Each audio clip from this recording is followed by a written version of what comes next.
It seems there was something about that nutty name, Lee said about Dormammu, that was keeping Doc's devoted disciples awake at night trying to figure out who Dormammu was. I knew I was in big trouble. I had made up the name. Now I had to dream up a character to go with the name. But who? How? Ditko visualized that answer. He gave the demonic DD a visage totally different from any villain I had ever seen in comics before. And next to him was a mysterious silver-haired woman captured that was not even named until 20 issues later to be known as Clea, not only the mother of a villain called Umar, but the niece of the dread Dormammu. So kick back and relax, true believers, as we check out the origins of not just one of Doctor Strange's worst enemies, but also his wife. That's what she became in Strange Tales 126. I know you're gonna dig this.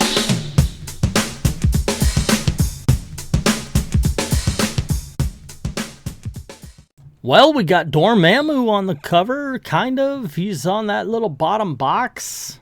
Otherwise, this is a Human Torch cover, man. Seriously. We did a whole video, actually, about heroes and villains that don't appear on their first appearances. So, Clea, you're among some greats. And God bless the classic splash page where we see Doctor Strange, master of the mystic arts, the domain of the dread Dormammu, and a little box that says, "There's a world half hidden between the real and the imaginary. It is to that world, the world of magic, that this trend-setting series is dedicated." Written by Stan Lee, Prince of Prestidigitation, and illustrated by Steve Ditko, Lord of the Ledger Domain. The book opens as we see Doctor Strange's astral projection return to his body after a battle with Baron Mordo. But no sooner does the man of mystery attain his mortal body than he finds himself in the grip of a spell so powerful he dares not even think its name. Only one living being has the power to do this. But why? Doctor Strange asks. Doctor Strange pops into the chambers of the Ancient One, asking, "Why did you summon me, my master?" "Because of him, the one I now make visible to you. A spirit form," Doctor Strange says. "Does he dare to menace you, master?" "No, my son. He is merely a messenger from the dread Dormammu."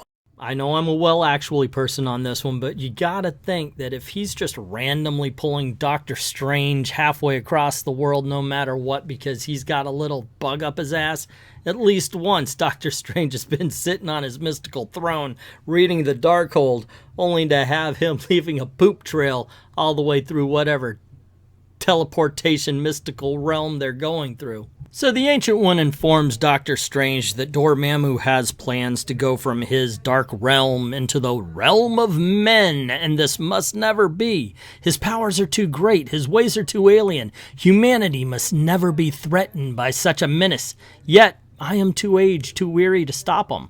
And Doctor Strange is like, "Yeah, no worries. I'll go confront the dread Dormammu." And then the Ancient One's like, "Okay, hold up. Let me tell you something now. See, I used to be really powerful, and even then I couldn't beat Dormammu." And Doctor Strange is like, "Yeah, no worries. I will not fail.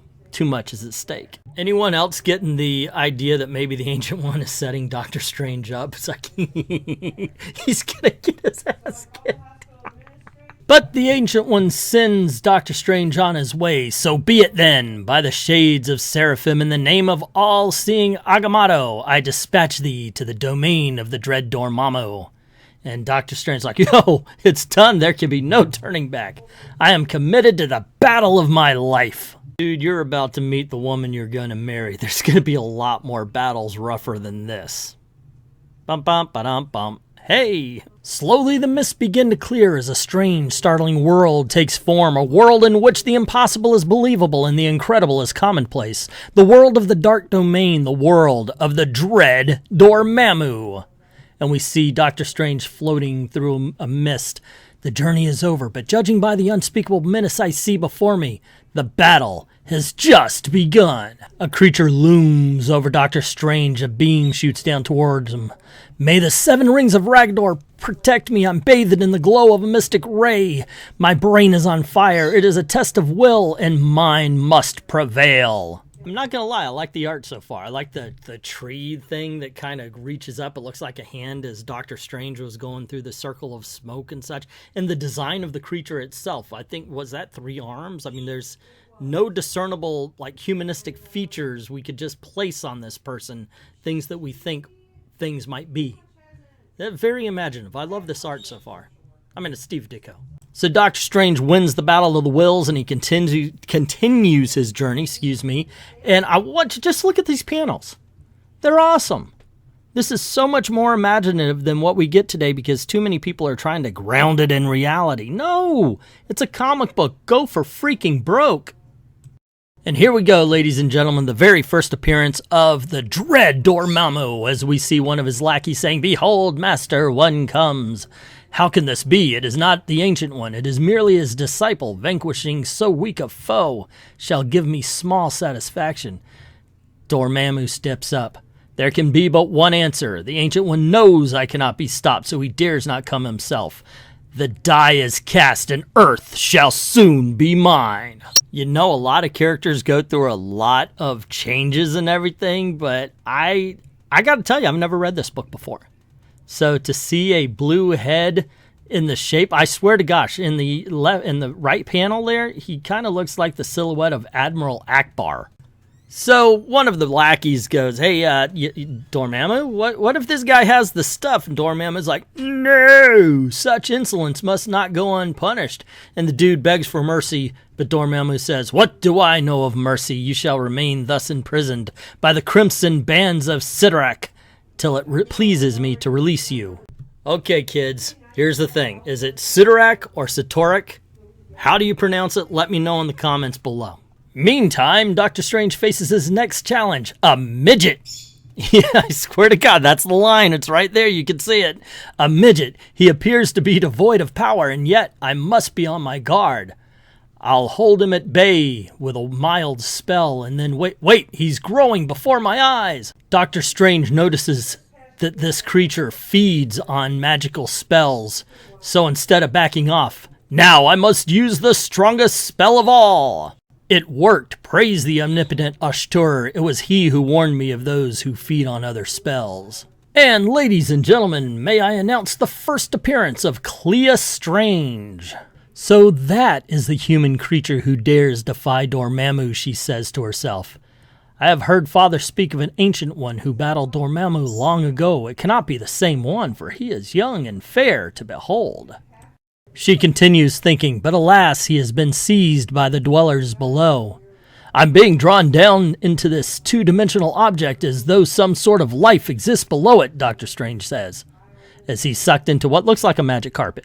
On the other side of the magic carpet, "Ha! We have found one from another dimension. What a prize he shall be." We see what looks like robots attacking Doctor Strange. "By the 12 moons of Munipur, these creatures cannot be stopped by spells," Doctor Strange exclaims. "And yet there must be a way."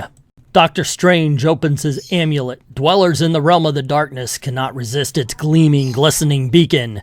And we see Clea watching, talking to herself. The creature from another world possesses courage, and what a pity he can never hope to triumph over the dread Dormammu. Has anyone thought maybe Dormammu wouldn't be so bad if people stopped calling him the Dread? Just saying, you know, the happy, the ne'er-do-well. I don't know, just anything but the Dread Dormammu. So Clea thinks to herself, why does he continue on? Surely by now he can see how hopeless it is. Why? He's defeated everything so far. As a matter of fact, suddenly, another danger, the worst looking so far.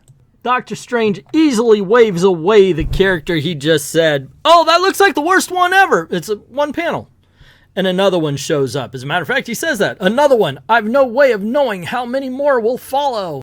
Doctor Strange is captured, realizing that the other menaces he faced were merely distractions for this new one to capture him. But Doctor Strange figures out a way, as he says, "First, I let the light of the Vashani bathe him in this irresistible glow, imprisoning him for as long as I desire. Next, I dispel the pocket around me, replacing it with the vapors of Valtor."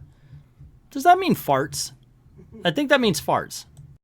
And of course, with the ease that he has vanquished all comers, he sees more villains approach going, And now, though I see others about to assault me, I know that I am their equal. Nay, more than that, I am their superior. And Clea looks on. Never have I seen such a one. He vanquishes those who oppose him as if he were the dread Dormammu himself. So who do you think would win? Dread Pirate Roberts, Dread Dormammu, or Judge Dredd? So while Doctor Strange is bragging, the monarch of the dark domain gives vent to his uncontrollable rage. So, you allowed yourself to be defeated by a lone intruder. Mercy, Master, we did our best. Silence! I banish you all to limbo. The very sight of you is offensive to my eyes. When the intruder is slain, you shall return, but not an instant before. And thus Dormammu decides to get off his ass, and now I myself shall deal with the one from the world called Earth. Let him be brought to me, and no sooner has the thought taken form than the mystic path appears, leading to the dread Dormammu. And Clea cries, Never have I sensed such rage, such fury in the heart of Dormammu. The valiant stranger walks to his doom. And we see Doctor Strange walking to his doom. Clea calls out to Doctor Strange, Come forward, you of the outer world. I wish to look upon your features before you die. Doctor Strange says, I sense someone behind me. Could it be the voice that you sensed? I was right, it's a girl. Stop, you must go no further. The dread Dormammu waits to... Dormammu waits to slay you, Clea says. I am aware of that. But you cannot suspect how powerful he is. You throw away your life by facing him. Now, Doctor Strange has to do it. I mean, she's like, oh, no, don't do it. But come on, you just called him out. He's got his pride. He's got to go, no, I'm going to prove to you I got this. And then you and me are going to go a-banging. So Clea gives warning once again, and Doctor Strange is like, yo, I fight evil. That's what I do, baby. And she says, wait, there's no one more powerful than Dormammu. And he's like, yeah, I know. That's why I've got to go face him, because there ain't no way he's setting foot on planet Earth. And she's like, yeah, why bother? And she lets him go ahead. So now we get to the big confrontation, what we've been waiting for, Doctor Strange versus Dormammu. Finally, the two adversaries from two different worlds stand before each other. Doctor Strange says, I have brought you a message from the Ancient One. You are forbidden to set foot on Earth under penalty of... But Dormammu ain't hearing it. Enough! None speak thus in the presence of Dormammu. You are merely a messenger. I discuss nothing with underlings. Send me the Ancient One. I shall permit you to live a few minutes longer. Until he enters. Doctor Strange retorts, It is with me you shall deal if you wish to attack the Ancient One. It cannot be done while I still live. Dormammu replies with anger, Then remember those foolhardy words, human. They shall be among the last you ever utter. If you would save the world you come from, you must first defeat Dormammu. But this cannot be done, for the dread Dormammu is unbeatable. Alone in an alien dimension, about to battle the most powerful figure in the world of black magic, Doctor Strange is facing the fight of his life, and we shall bring you the complete chronicles of that never-to-be-forgotten battle next issue. So, till then, may the dread Dormammu never speak your name. Once again, gang, there you go, the first appearance of Clea and Dormammu. How was it? I actually enjoyed it. I liked it. I thought like I said during the review here, is the art is awesome. I think this is a case of something we just don't see today. Comic books, you can do anything, and it used to be like comic books are weird, and it used to be for like Jack Kirby drawings and all that kind of stuff. Now it's just because we're paying $5.99 for half of what we get back in the day. But I do have to admit, I liked the dialogue, the whole 9 yards. The one thing that it was like, oh my gosh, it's so bad in the dark dimension. Doctor Strange is like, be gone, not you, go away. There was no real threat. I never, even if they had like one good threat that took a couple of pages to defeat rather than what seemed like 10 or 12 of them, I think that would have been a lot better. The tension needed to be built up. I don't think it's there. Now, frankly, I'm going to go and check out the next issue. I know I do the first appearances, the next issue, the final, the battle between Doctor Strange and Dormammu is his second appearance. I don't normally do second appearances. Anyway, let me know what you guys thought in the comments below. Don't forget to click like, share, subscribe, ring the notification bell if you haven't done it already. Around here somewhere popping up the subscribe thing and a video, the playlist for Comic Book Origins, as a matter of fact. So click on those, check them out. Go on over to Ko-Fi, drop $1 in the till if you want to help out the channel or commission a video. Tell me who you would like to see in one of these Comic Book Origin videos. Like, thank everybody who's already done that, and to everyone, all the true believers, thank you very, very much for watching.